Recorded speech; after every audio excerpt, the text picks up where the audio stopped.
la semana pasada te hablaba de esa composición del cuerpo y también del Antiguo Testamento. El día de hoy te quiero hablar del Nuevo Testamento. Cómo está profetizado. La resurrección está anunciada en el Nuevo Testamento. ¿Y por qué está anunciada? Porque es importante que la iglesia de Dios tenga una esperanza. Que la iglesia de Dios sepa a dónde vamos. Que la iglesia de Dios sepa qué va a pasar. Esto no es a ver si sucede. No. No hay ninguna promesa dentro de la Biblia que no se ha cumplido. Todas se han cumplido. Y esto también se va a cumplir acerca de la resurrección. Y quiero que me acompañes a Juan capítulo 5, versos del 25 en adelante. Vamos a ver lo que dice la palabra de Dios y vamos a leerlo todos juntos. Léelo conmigo en voz alta, por favor. Dice: y les aseguro que se acerca el tiempo, de hecho, ya ha llegado, cuando los muertos oirán mi voz. No sé si alguna vez has visto una persona muerta. Esa persona muerta oye. Los muertos pues ya cesó su cuerpo físico y no oyen. Pero aquí dice: los muertos oirán mi voz. Oirán mi voz, la voz del Hijo de Dios, y los que escuchen vivirán. Los muertos viven. Eso dice la palabra de Dios. Dice: el Padre tiene vida en sí mismo y le ha entregado a su Hijo ese mismo poder de dar vida. Gloria al Señor. El Señor es el que nos resucita, que nos da vida. Y sigue diciendo, verso 27. Y le ha dado la autoridad para juzgar a todos, porque es el Hijo del Hombre. Gloria al Señor. Y verso 28, no se sorprendan tanto, ciertamente ya se acerca el tiempo en que todos los que están en las tumbas, escúchame, todos los que están en las tumbas oirán la voz del Hijo de Dios y resucitarán. Los que hicieron el bien resucitarán para gozar de la vida eterna, y los que continuaron en su maldad resucitarán para sufrir. Y utiliza esa palabra, para sufrir. Entonces, aquellas personas que dicen: no, pues ya al morir ya descansé, ya no hay nada, es un estado de inconsciencia. ¿Cómo? Si aquí dice que hay vida y que el Señor nos resucita. Válgame, me están... Uy. Gracias. Ya. Dice esto. Entonces, y resucitarán los que hicieron el bien para vida eterna, y los que andan en maldad resucitarán para sufrir el juicio. Escúchame, todos en este auditorio vamos a tener parte de esa resurrección. Los que nos ven por internet, toda la humanidad, todos vamos a, porque dice todos. Todos los que están en la tumba. Bueno, y los que están en el mar. Ahí no dice los que están en el mar. Todos los que están en el mar, en la tumba, todos los que se evaporaron, todos los que de alguna manera las cenizas, las moléculas, todo. Y tú dices, ¿cómo? En la palabra de Dios habla en Ezequías el valle de los huesos secos. Era un valle lleno de huesos, todos revueltos. ¿Qué dije? Ezequiel, gracias. El libro de Ezequiel habla de el valle de los huesos secos. Y en ese valle estaban revueltos. Pero cuando Dios habló, todos se formaron como debía de ser. Por eso, para ti y para mí es dificilísimo, para Dios no. Pero aquí dice, todos vamos a resucitar. Ahora, cuando estamos hablando de resurrección, estamos hablando de nuestros cuerpos. El cuerpo va a resucitar, todos los que fueron a la tumba. Entonces, esa es, pero por eso te digo, pero todos nada más tenemos dos lugares. ¿Vamos con el Señor o vamos a sufrir apartado del Señor? Y vamos a seguir viendo esto. Y también entonces dentro de esta resurrección en el Nuevo Testamento, hay los órdenes de resurrección. Hay un orden. Dios es un Dios de orden. Y mira lo que dice aquí ahora en 1 Corintios capítulo 15 del 22 en adelante. Dice, vamos a leerlo todos por favor. Así como todos mueren, porque todos pertenecemos a Adán. Si el Señor no viene antes, todos morimos. O sea, va a llegar un momento que nuestro corazón, que tenemos que morir, sí, porque tiene que haber un cambio para nuestros cuerpos. Pero el morir no es el final, es realmente el principio de nuestra vida. Entonces dice, así como todos mueren, porque todos pertenecemos a Adán. Todos los que pertenecen a Cristo recibirán vida nueva. Pero esta resurrección tiene un orden. Cristo fue resucitado como el primero de la cosecha. Luego todos los que pertenecen a Cristo serán resucitados cuando Él regrese. Entonces está hablando que Jesucristo es el primero de la cosecha, el primero, pero después, ¿cuándo va a ser la resurrección? En su regreso, en su segunda venida. Entonces cuando Él regrese, todos los muertos en Cristo resucitarán. Entonces ahí está hablando de ese orden. Verso 24 dice, después de esto vendrá el fin. Y algunos dicen, yo creía que el fin era cuando yo moría. No, o sea, no se basa en nosotros, porque hay resurrección, porque seguimos teniendo vida. Dice, después de esto, ¿después de qué es esto? Después del regreso del Señor y de la resurrección de los muertos, dice, vendrá el fin cuando Él entregará el reino a Dios el Padre. ¿Quién es Él? Jesucristo le entregará el reino a Dios el Padre, luego de destruir a todo gobernante y poder y toda autoridad. Entonces el Señor al final, ¿qué es lo que va a hacer? Ahora darle toda la tierra, todo el reino a Dios. Entonces, pero primero, como vemos ese orden, primero fue Jesús y después vamos a ser nosotros en su segunda venida. Amén. Entonces ahí es cuando, si estamos vivos, gloria al Señor. Si ya fallecimos, no importa, nuestros cuerpos van a resucitar para estar con el Señor para siempre. Entonces, número 2, acerca de esta resurrección en el Nuevo Testamento, Cristo es las primicias, el primero. Cristo es, y las primicias es algo muy importante. A Dios nunca se le da las obras, se le da lo primero. Te quiero decir, cuando pues yo soy pues dentro de una familia, yo soy el más chico de mi familia, soy de 6 hermanos, yo soy el más chico. Y tengo 2 hermanos hombres, pues mayores que yo. Y yo recuerdo que yo creciendo, yo nunca tenía ropa nueva, era de mis hermanos. Y siempre, y me gustaba la ropa de mis hermanos. Y decía, ya que la deje porque yo me la quería poner, aunque me quedara grande.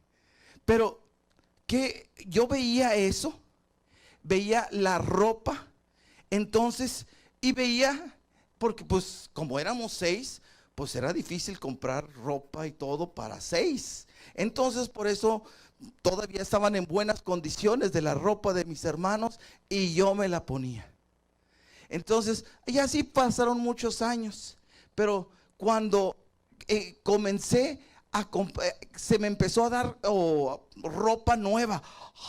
Ay, ahora sí, no, me acuerdo de que la ropa viejita, y todavía hasta la fecha, me regalan algo y yo dejo eso hasta momentos muy especiales. Todo es lo viejo. Y hay veces que mi esposa me pone lo nuevo arriba, porque eso no. ¿Por qué? Porque desde niño fui acostumbrado que no siempre se tiene eso nuevo. Entonces se valora mucho. Qué hermoso que aquí, por eso te estoy diciendo, al Señor no se le da las obras, se le da lo primero. Y es valioso, lo primero, lo más importante. Quiero que veas en el Antiguo Testamento, bueno, sí, quiero que veas esto en Levítico. Dice en Levítico 23, 10 y 11, dice de esta forma: da las siguientes instrucciones al pueblo de Israel. Cuando entres en la tierra que te doy y recojas la primera cosecha, lleva al sacerdote el primer manojo de tu primer cosecha de grano. ¡Wow! Dale al Señor lo primero, la primer cosecha, el primer manojo. Lo primero, dáselo al Señor. ¿Y sabes qué? Eso sigue siendo real. Que al Señor se le da lo primero, la primer cosecha. Y luego dice, al día siguiente del día de descanso, el sacerdote la levantará ante el Señor, a fin de que sea aceptada a tu favor. Entonces el sacerdote la llevaba y la presentaba al Señor. Entonces, eso se llaman los primeros frutos, son la ofrenda a Dios. Lo primero es la ofrenda a Dios. Y Cristo fue el primer fruto. Las primicias, ¿de qué? De la resurrección, porque Él fue el primero en resucitar. Él fue el primero y Él fue como ofrenda a Dios. Por eso Él subió al cielo. Y te voy a decir, en el Antiguo Testamento la ofrenda tenía un propósito para que ser aceptado delante de Dios. Y cuando Jesús subió al cielo, fue aceptado, pero no tan solo Él. Jesús ganó nuestra aceptación delante de Dios. Bendito sea, y ofreciéndose como primicia. Entonces, y esto fue cuando Él resucitó y subió al cielo el primer día de la semana, como vemos en la palabra que debía de ser. En Mateo 27, 51, mira también lo que dice. En ese momento, cuando Jesús murió, la cortina del santuario del templo se rasgó en dos, de arriba abajo. La tierra tembló, las rocas se partieron en dos y las tumbas se abrieron. Los cuerpos de muchos hombres y mujeres justos que habían muerto resucitaron. Fíjate lo que dice, pongan el 52. Dice los cuerpos de muchos. No dice los cuerpos de todos. Los cuerpos de muchos hombres y mujeres justos que habían muerto resucitaron. Verso 53, salieron del cementerio. Imagínate los sustos que dieron a la gente. Salieron del cementerio luego de la resurrección de Jesús, entraron en la santa ciudad de Jerusalén y se aparecieron a mucha gente. Entonces, esto fue lo que sucedió. Cuando Jesús, en el momento de morir, se abrieron las tumbas y resucitaron. Y dice, pero no muchos, dice muchos, no todos. Ahora, algunas personas creen que las personas que resucitaron fueron personas de esa misma generación. ¿Por qué? Porque las conocían. Si hubieran sido personas que habían muerto hace 1000 años, no las conocían. Eran como visitantes. ¿Por qué supieron las personas que habían salido de las tumbas? ¿Y por qué? Porque los vieron, porque los reconocieron. Entonces probablemente eran personas de esa misma generación los que se levantaron de esa tumba, de esas tumbas. Entonces, y acerca de esto hay dos teorías que muchas personas hablan acerca de esto que es de las personas que se levantaron. La primera teoría es esta, que estas personas recibieron ese cuerpo como de Lázaro, que volvieron a vivir, pero luego murieron como Lázaro. Lázaro estuvo muerto, el Señor lo levantó y luego después ya no dice nada acerca de Lázaro, significa que siguió viviendo su vida hasta que luego murió. Entonces, una teoría es que estas personas que resucitaron fueron como Lázaro, que se levantaron, vivieron otro tiempo y luego murieron. Esto es lo que se cree en esa teoría. En la segunda teoría es que ellos cuando resucitaron, ya resucitaron, recibieron un cuerpo transformado como el Señor. Y que cuando Cristo subió, subieron con ellos esos mismos santos. Esa es la segunda que se cree acerca de estas personas que resucitaron. Acerca de, y concluimos que Cristo es las primicias y que nosotros seremos la cosecha abundante. Entonces Jesús es el primero que subió al cielo, que fue resucitado, pero también, como vemos, estuvieron estas personas que resucitaron. Algunas puede ser como Lázaro, o otras ya con cuerpos glorificados, así como Jesús, y subieron con Jesús y ahorita están con el Señor. Ese es referente, pero con eso estamos hablando de Jesús. Es las primicias, es el primero en la resurrección. Y el tercer punto de esto es que los que son de Cristo en su venida. La resurrección, y se le llama la primera resurrección, es no cuando Jesús es la primicia, pero nosotros es en la venida del Señor tomaremos parte de esa primera resurrección. Y en 1 Corintios 15:23 dice esto. Ya lo leímos, pero nada más quiero recalcarlo. Pero esta resurrección tiene un orden. Cristo fue resucitado como el primero de la cosecha. Luego todos los que pertenecen a Cristo serán resucitados cuando Él regrese. Entonces, aquí Él lo está mencionando. Cuando en la segunda venida, quiero decirte que en la segunda venida, quiero explicártelo, y se inicia Jesús no llegando a la tierra directamente, no, sino llegando hacia el cielo. Y al cielo, eso es lo que se le llama en esa parte de la segunda venida el arrebato de la iglesia, donde la primera resurrección, los muertos en Cristo resucitan, y después los que estén viviendo seremos transformados en un abrir y cerrar de ojo, llegaremos con el Señor Jesús y estaremos con Él. Amén. Esa es la primera, y quiero que veas el pasaje en 1 Tesalonicenses 4:16 y 17. Dice esto: pues el Señor mismo descenderá del cielo con un grito de mando, con un voz de arcángel y con el llamado de trompeta de Dios. Primero los cristianos que hayan muerto se levantarán de las tumbas. Fíjense, no está diciendo todos van a resucitar. Aquí dice nada más los cristianos. Dice, todavía pongan el 15 por favor, el anterior. Sí, disculpen. Primero los cristianos que hayan muerto se levantarán de sus tumbas. Entonces, si no hay cristianos, si hay musulmanes, hindús y de otras religiones, ¿se van a levantar ahí? No, nada más los cristianos. Y nada más los verdaderos cristianos, los cristinos no. ¿Cuáles son los cristinos? Son los que dicen, pero que no son. Amén, allá por allá. Entonces, los cristianos que hayan muerto se levantarán de sus tumbas. Verso 17.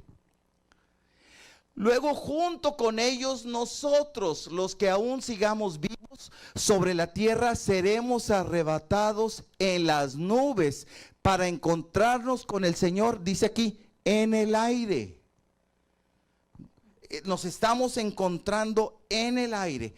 Entonces estaremos con el Señor para siempre. Algunas dicen que estaremos en el cielo para siempre. No vamos a estar en el cielo, no, vamos a estar en la tierra. Pero vamos a estar con el Señor para siempre. El tiempo en el cielo y después cuando Jesús venga a reinar. Y ahorita vamos a estar hablando de eso. Pero qué hermoso. Entonces, miren lo que estamos hablando. Por eso aquellos que dicen, hay muerte y ahí termina todo. Mira, hay resurrección de los muertos. Cuando el Señor Jesús venga, el Señor nos va a levantar. Nos vamos a reunir con Él y vamos a estar con el Señor para siempre. Estamos hablando de vida. Amén. Es por eso de que no puedes negar esto, no te puedes decir, no, eso yo no quiero escucharlo, eso no va a pasar. Pues aunque digas que no pase, no es cuestión tuya. Toda la palabra de Dios es inspirada por Dios y es verdad, es correcto. Esto es lo que el Señor nos está diciendo. Si tú dices, no, esto no es cierto, entonces estás diciendo que Dios es un mentiroso. Y sabes que Dios no es un mentiroso. El mentiroso eres tú. Porque Dios no miente. Y nos está diciendo, Él viene. Y Él viene por ti. Él viene por mí. Él viene para que estemos con Él. Qué hermoso. Dale un aplauso de gratitud al Señor. Qué hermoso. Él viene por nosotros. Entonces, por eso, gracias a Dios que Él viene. Por eso, ¿cuáles son los propósitos de la segunda venida de Cristo? ¿Cuáles son los propósitos? Y el propósito número 1 que viene el Señor es para llevarse a su novia, a su iglesia, para llevarse a su novia celestial, venir a ver por lo que Él murió por su iglesia sin mancha y santificada. Entonces, y dice la Biblia que la hora nadie lo sabe, que Él vendrá como un ladrón en la noche, que nadie lo sabe. Por eso, pero viene ¿por quién? Por la iglesia. ¿Y quién es la iglesia? Tú, no el templo, no una estructura, somos nosotros. Entonces, el Señor viene por ti, por mí, porque Él quiere que nosotros estemos con Él. De veras, el momento más precioso, por ejemplo, de una pareja, de un matrimonio, es anhelarse el uno al otro, es desearse el uno al otro, es estar con la pareja. Tú mira el libro de Cantar de los Cantares, y es un libro de poesía, de amor entre la relación de un hombre y una mujer, pero esa es la relación de Jesucristo con la iglesia. Por eso, número 1, ¿por qué viene el Señor? Por ti, por mí, pero para que estemos con el Señor para siempre. Amén. Por eso tenemos que estar enamorados. Por eso tenemos que ser cristianos. Si no somos cristianos, pues no estamos enamorados del Señor. No queremos nada del Señor. Pero si el Señor lo deseamos, por eso venimos a la iglesia. Por eso deseamos alimentarnos. Por eso deseamos querer crecer. ¿Por qué? Porque ahora yo quiero estar con el Señor para siempre. Por eso estaremos con el Señor para siempre. En su segunda venida, Él viene por la iglesia. Pero también, número 2, en su segunda venida, Él viene por la salvación nacional del pueblo de Israel. El pueblo escogido de Dios es el pueblo de Israel. Nosotros somos el pueblo adoptado. Pero el pueblo escogido es el pueblo de Israel. Y mira lo que dice Romanos 11, 26 y 27. Dice, entonces todo Israel será salvo. Wow. No hablamos del Israel espiritual, no. Entonces todo Israel será salvo. Como dicen las escrituras, el que rescata vendrá de Jerusalén y apartará a Israel de la maldad. Entonces, ¿qué es lo que el Señor quiere hacer? También de que el pueblo de Israel sea salvo. Ahora quiero decirte, muchos van a morir, pero muchos del pueblo de Israel, ¿cuándo van a ser salvos? Si tú ahorita hablas con judíos o israelitas, muchos son ateos, muchos se niegan a creer en Dios. Algunos todavía creen en Jesús, están esperando todavía el Mesías. Pero en el tiempo de la gran tribulación, los 7 años de aflicción sobre la tierra, ahí Israel va a conocer al Señor. Israel va a ser salvo. Muchos ahí van a reconocer, o sea, el anticristo, pero van a reconocer que el anticristo no es el Señor y van a reconocer a Jesús como el Mesías. Entonces, ¿por qué la segunda venida? Por la salvación nacional del pueblo de Israel. Y otra cosa, viene el Señor también a derrocar al anticristo y al falso profeta. Mira lo que dice aquí en Segunda Tesalonicenses 2:8. 2:8 dice: entonces el hombre de anarquía será dado a conocer, pero el Señor Jesús lo matará con el soplo de su boca y lo destruirá con el esplendor de su venida. ¿A quién? Al enemigo, al anticristo, a la bestia. Así se le llama, son de los nombres. Entonces, ¿qué va a hacer? Precisamente con el esplendor de su venida va a derrotar, va a destruir al enemigo. Y también, número 4, Él viene para juzgar a las naciones. En Mateo 25:31 dice: cuando el Hijo del Hombre venga, acuérdate, estamos hablando de su segunda venida.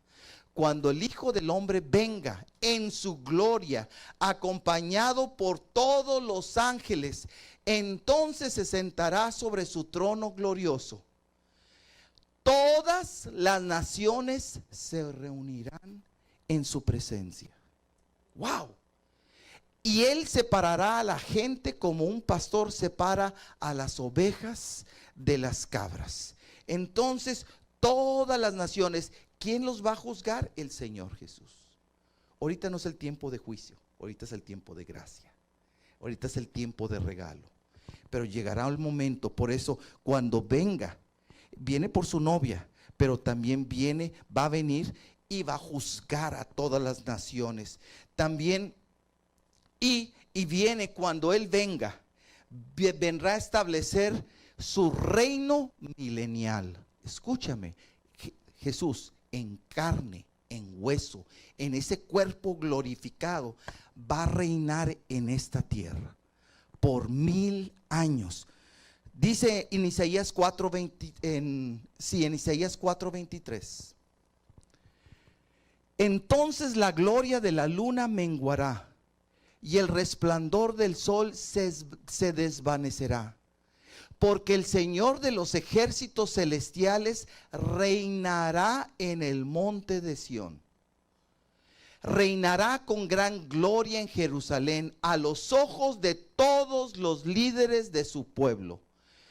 Entonces el Señor va a reinar. Está hablando, el monte de Sión está en Jerusalén. Dentro del muro de Jerusalén está el monte de Sión. Fue donde Abraham quiso sacrificar a Isaac. Ese es el monte de Sión. Y ese es el monte donde ahí se construyó el primer templo. Entonces ahí, sobre ese monte, ahí el Señor reinará. Y en Apocalipsis 24 dice esto: después vi tronos, y los que estaban sentados en ellos habían recibido autoridad para juzgar.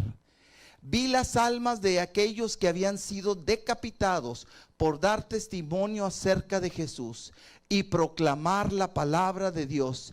Ellos no habían adorado a la bestia, ni a su estatua, ni habían aceptado su marca en la frente o en las manos. Volvieron a la vida y reinaron con Cristo durante 1000 años. Reinaron. ¿Cuánto dura nuestra vida? 60, 70, 80, 100 años. Aquí dice, reinarán con Jesús 1000 años. ¿Por qué? Porque ya no tenemos los mismos cuerpos. Tenemos cuerpos glorificados. Y te quiero dar en una forma muy breve estos últimos tiempos. La venida del Señor se inicia con su arrebato, cuando Él viene al cielo y se oye el sonido de trompeta, y los muertos en Cristo resucitan y los que estamos vivos, entonces somos transformados con cuerpos glorificados y nos unimos con el Señor y nos lleva al cielo. Ahí comienza un periodo de 7 años en la tierra. Esos 7 años se le llama la gran tribulación. ¿Por qué gran? Porque es el sufrimiento, el dolor más fuerte que va a existir a través de toda la humanidad. En esas 7 años, escúchame, va a haber 21 plagas. Escúchame, ahorita el efecto de una plaga a nivel mundial, ahora van a ser 21. ¿Por qué? ¿De dónde saco los 21? La Biblia habla de 7 sellos, son 7. Habla 7 copas, otras 7 plagas, y habla de 7 trompetas. 7 por 3, 21. En esos 7 años, a través de esas 21 plagas, van a morir quizás más de las 2/3 partes de toda la humanidad. ¿Qué? ¿Sí? Es por eso que antes de que suceda eso, el Señor viene por su iglesia, para que tú y yo no tengamos que pasar ese tiempo de juicio, ese tiempo de prueba. Entonces vienen esos 21 y termina con la última batalla, o lo que le llaman la Tercera Guerra Mundial. Va a haber una Tercera Guerra Mundial. La Biblia le llama la batalla del Armagedón. Eso se encuentra en el Valle del Megido, en Israel, donde se acercará un ejército numeroso. Y ahí es donde el Señor Jesús va a regresar. Va a regresar no humilde, va a regresar como el Rey de Reyes y Señor de Señores, y va a establecer ahí su reino. Gloria al Señor. Hace 2-3 años que fui a Israel, subí al monte y vi el Valle del Megido. Y qué tremendo decir, en este valle donde ha sucedido tantas batallas a través de la historia, pero todavía falta una que ahí se va a efectuar esa batalla. Y en esa batalla, en la 21 plaga, es cuando nosotros, juntamente con Jesucristo, al Él venir, nosotros regresaremos ya del cielo a la tierra. Y nosotros, con cuerpos glorificados, reinaremos sobre la tierra por 1000 años. ¿Y reinaremos sobre quién? Porque nosotros somos como el Señor Jesús, con cuerpos glorificados, pero las personas que están aquí y que sobreviven esos 21 plagas, esas personas siguen teniendo cuerpo como nosotros, cuerpos terrenales, y que ellos van a seguir sus vidas, y ellos van a seguir creciendo y muriéndose, y nosotros estaremos reinando con Él. Por eso dice, volvieron a la vida y reinaron con Cristo durante 1000 años. ¿A quién se refiere esos decapitados? Porque quizás dentro de la tribulación haya personas que reciban a Cristo, haya personas que sean decapitadas, hay personas que mueren. Pues el día de hoy todavía hay cristianos por los terroristas musulmanes que les cortan a la cabeza a los cristianos. Entonces eso no es nada nuevo, pero quizás también en la gran tribulación va a haber personas que se salven, claro que sí, pero muchos de ellos van a pagar con su vida. Amén. Pero esta es la escena de todo lo que va a venir, la venida del Señor, el arrebato, las plagas, las 21 plagas que vienen sobre la faz de la tierra. Entonces, en esos 21 plagas, porque habla acerca quizás de cometas que peguen sobre este mundo y donde haya una completa devastación mundial. Entonces es algo tremendo de las cosas que van a suceder. Gracias a Dios nosotros estaremos con Él en el cielo, porque ese es el juicio de Dios sobre la tierra y es la última oportunidad que el Señor le está dando al pueblo israelita para ser salvo y para que sea de Él. Entonces, ese es de los propósitos para establecer su reino milenial sobre la tierra. Entonces dice, y ahorita leíamos y dice, luego el fin. Luego el fin. ¿Cuál es el fin? O sea, esta es la primera resurrección. Los que estamos en Cristo somos arrebatados. Pero la Biblia habla de una segunda resurrección. Y dice, y en ese fin, en la segunda resurrección, ahorita leíamos en Mateo 27, 51, 53, estábamos que cuando Jesús murió se abrió la cortina del templo. Y cuando se abrió también se abrieron las tumbas y muchos se levantaron. Cristo y los santos ahí se levantaron. Se levantaron también en su segunda venida. Viene la resurrección de los que creímos en Él. Pero luego también en el Apocalipsis, en los 7 años de la tribulación, está hablando de los 2 testigos. La Biblia habla que va a haber 2 testigos que hablan de Jesucristo. Y esos 2 testigos van a hacer señales, van a hacer milagros. Por las señales y los milagros que dicen, uno se cree que va a ser Elías. El otro se cree que es, por los milagros se cree que es Moisés. Algunos creen que va a ser Enoc, porque los únicos que no han muerto y que el Señor los trasladó fue Elías y Enoc. Pero por los milagros dicen algunos que van a ser Moisés. Pero ya sea Elías y Moisés o Elías, Enoc, va a haber 2 testigos que van a hacer milagros. Y a esos, al final como a la mitad de los 7 años, a los 3 años y medio, se van a aprisionar a estos 2 testigos. Y públicamente se les va a colgar y matar, o sea, ahorcar. Se les va a ahorcar públicamente y a través de los medios masivos de televisión. Todo mundo los van a ver. Y como ellos están culpando de todas las catástrofes y de todas las plagas a esos hombres, entonces la gente se va a poner bien contenta. Qué bueno que se los echaron a ellos 2. Qué bueno. Pero mira lo que va a suceder en Apocalipsis 11, 9 en adelante. Dice esto. Apocalipsis 9, 11, 9, perdón, gracias. Dice, y durante 3 días y medio, todos los pueblos y todas las tribus, lenguas y naciones se quedarán mirando los cadáveres. A nadie se le permitirá enterrarlos. Los que pertenecen a este mundo se alegrarán y se harán regalos unos a otros para celebrar la muerte de los 2 profetas que los habían atormentado. Porque ellos tienen la culpa. Ellos tienen la culpa de todas esas plagas. Pero después de 3 días y medio, Dios sopló vida en ellos.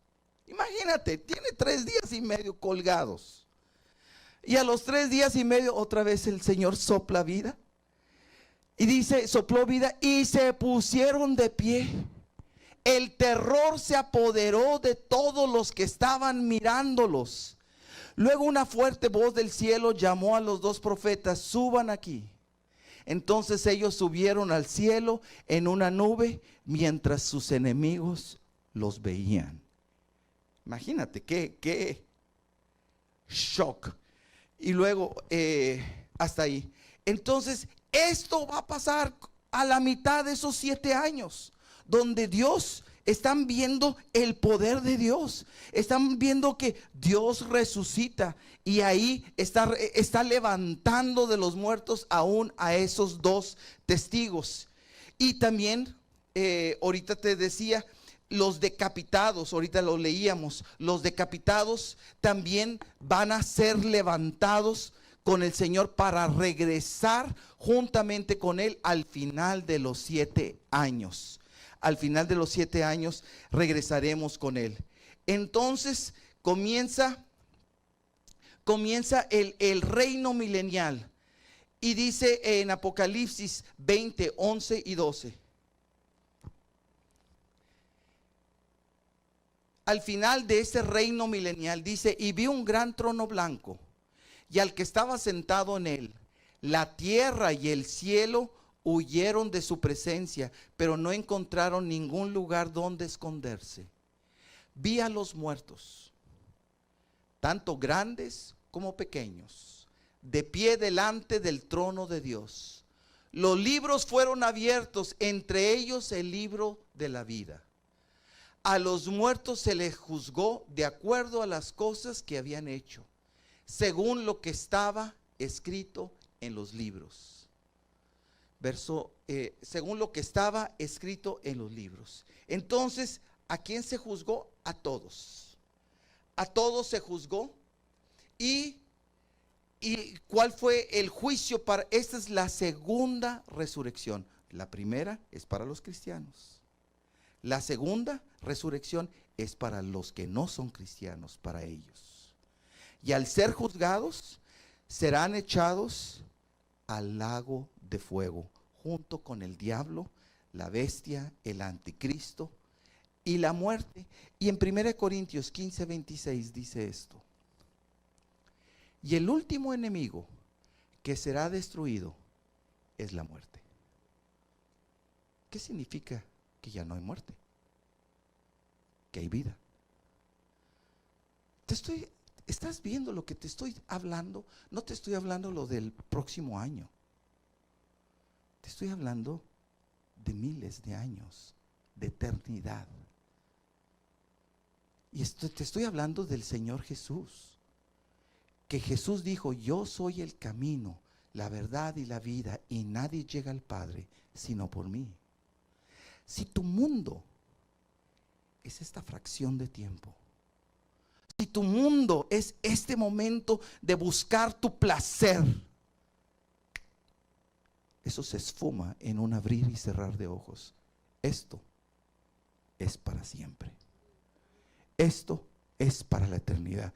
Ay, me está dando miedo. Pues si te da miedo es porque cómo andas. Porque a mí esto no me da miedo, es una esperanza. Exactamente. Esto es una esperanza preciosa. Otra cosa, imagínate el privilegio, el honor que nosotros vamos a reinar juntamente con el Señor Jesús. ¿En dónde? Aquí en la tierra. Bendito sea el nombre del Señor. Es por eso que yo te quiero decir: si tu vida es nada más tu trabajo, tu familia, el dinero que puedas llegar, los ahorritos que tengas, lo que puedas comprar, eso es toda tu vida, te estás perdiendo todo. Porque esta vida nada más es el preludio de la verdadera vida.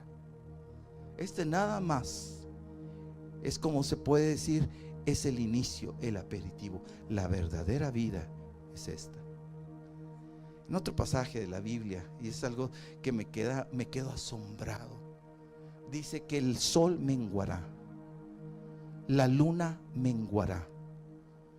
Ahorita hay un movimiento de rotación y traslación. Eso se nos enseña en geografía. ¿Qué es la rotación? Cada día la Tierra gira a través de su eje 24 horas. Ese es el movimiento de rotación. O sea, gira, y entonces la luna gira también alrededor de la Tierra una vez al día. Pero está el movimiento de traslación de que la Tierra gira alrededor del Sol, y eso es 360 días. Eso es lo que incluye un año. Pero aquí dice la palabra que va a venir un momento de que el sol menguará y que la gloria del Señor estará completa. que no tendremos necesidad de luz, no necesitamos necesidad de sol. Para mí es algo que yo no comprendo. Para mí puede ser, va a haber una reconfiguración de los mares, una reconfiguración de la tierra, porque la tierra en esos 7 años va a ser completamente devastado. Y va a estar de alguna forma de que ahora no es de que está alrededor de los astros, de donde ahora ese reino milenial ya ahora es el Señor que los está cubriendo. Y ya llegará, dice la Biblia, que después de esos milenios, de ese milenio, viene la nueva Jerusalén que va a ser bajada del cielo, y ahí va a ser para toda la eternidad. Entonces, por 1000 años vamos a reinar con el Señor. Los después, por toda la eternidad, solamente estaremos con el Señor. La Biblia no nos describe exactamente qué es lo que vamos a estar haciendo por esa eternidad después. Nada más nos habla en esos 1000 años. Pero es algo precioso, donde no hay muerte, hay vida, hay esperanza. Es por eso que los muertos en Cristo, hay esperanza, el de que está con el Señor, de que va a resucitar. Pero qué triste es aquellas personas que se mueren sin conocer al Señor. Que hay algunos muchachos, y me da mucho gusto de ver jóvenes. Nunca se me va a olvidar, con esto termino.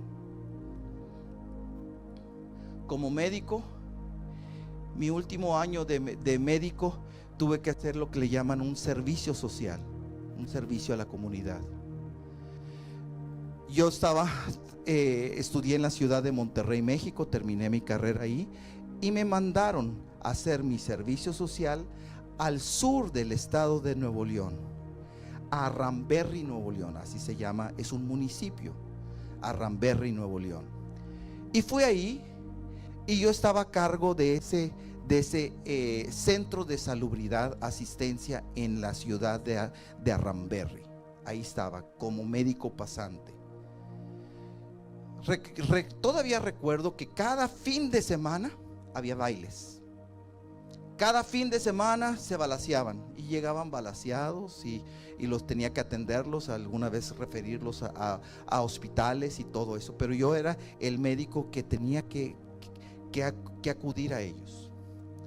Todavía recuerdo en una ocasión que era un domingo y ese sábado había habido baile como siempre, pero había habido baile por ahí y hubo una pelea, se enojaron, sacaron las pistolas y mataron a un joven, creo que de 19 años, y lo mataron. Era 1,5 cuadras de distancia del centro de salud donde yo estaba, y escuchaba los gritos de la madre, pero unos aullidos, gritando con ese dolor, con esa desesperación, porque su hijo lo habían matado, porque su hijo había muerto, porque su hijo ya no tenía esperanza. Esos aullidos de dolor, te voy a decir, eso pasó hace más de 40 años, no se me olvida. Los aullidos de sufrimiento donde no hay esperanza. Pero he visto tanta gente también que como cristianos, y no le llamamos cuando hay dolor, hay pérdida, hay ese tristeza cuando un ser querido fallece. Claro que sí, porque somos carne.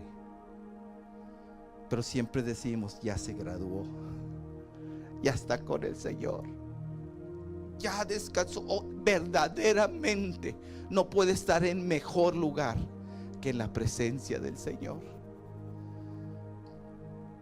Pero hay dos cosas. Uno, la esperanza, el gozo de estar con Él para siempre. Y esos aullidos, y ese dolor, y esa tristeza, porque quizás ese joven se fue muy pronto. Quizás ese joven no tuvo tantas oportunidades como tú o como yo las hemos tenido. Pero te voy a decir, el Señor nos da oportunidad a todos. Quiero decirte, el Señor te ha dado oportunidad. No una, no dos, muchas. Este es el tiempo de gracia. Hay un futuro, y un futuro precioso, un futuro enorme, y un futuro que solamente vemos descrito. Y todavía con esto yo creo que puedes tener 1000 preguntas, y también yo, porque la Biblia nos habla, pero no nos habla detalle por detalle. Las casas, cómo van a ser las casas, la comida, cómo vamos a comer, lo vamos a disfrutar, no lo vamos a disfrutar, porque no, todos los detalles quizás no los tenemos. Tenemos en una forma amplia lo que va a suceder en el futuro, pero esta es la verdad. Esta es mi esperanza. Yo tengo esa esperanza de la resurrección de los muertos, y que cuando el Señor venga me voy a ir con Él. Cuando yo te estoy diciendo vienen 7 años de la tribulación, mi esperanza no es de que yo voy a estar en esa tribulación, sino que voy a estar con el Señor. ¿Por qué? Porque no desaproveché esa oportunidad. ¿Y la oportunidad de qué? Escúchame esto: el tiempo que nos queda de vida, ahora vivirla para Él.